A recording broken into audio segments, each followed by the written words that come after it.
నమస్తే నాన్న అందరికి. అమెరికా పాల ఉత్పత్తులను బ్యాన్ చేసిన ఇండియా. ఎందుకంటే అమెరికాలో పాలిచ్చే బర్రెలకట వాళ్ళు తిని ఆ బర్రెలకు పెట్టే ఫుడ్డులనట నాన్ వెజ్ మొత్తం స్మాష్ చేసి అది ఫుడ్ గా పెడుతున్నారట. అందుకని చెప్పేసి అని.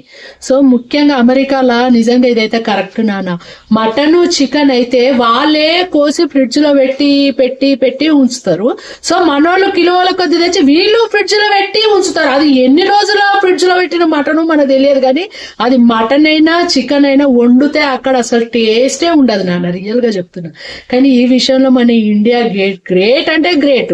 మనకు అప్పటిదప్పుడు కోడింగ్ వస్తారు, అప్పటిదప్పుడు మనం మేకలను అక్కడ మన ముందే కట్ చేసి ఇస్తూ ఉంటారు కదా. నిజంగా ఇండియాలో మాత్రం ఇది ఒక్కటి మాత్రం నాకు బాగా నచ్చింది. కానీ అమెరికాలో మాత్రం చికెన్ మటన్ మనం తినలేము, రియల్ గా తినలేము. ఆడ టేస్ట్ కూడా ఉండదు. నేనైతే ఎదురు చూసేది ఎప్పుడు ఇండియా పోదునా, ఎప్పుడు చికెన్ బిర్యానీ వేసుకొని తింటున్నా, ఎప్పుడు మటన్ మెచ్చి వండుకొని తింటున్నాను. ఎందుకంటే మన మటన్ చికెన్ అంత ఫ్రెష్ ఉంటది. సో ఇది అమెరికాలో ఇది ఒకటి బాగాలేదు నాన్న. ఏది ఫ్రిడ్జ్ లోనే ఉంటది నాన్న అక్కడ.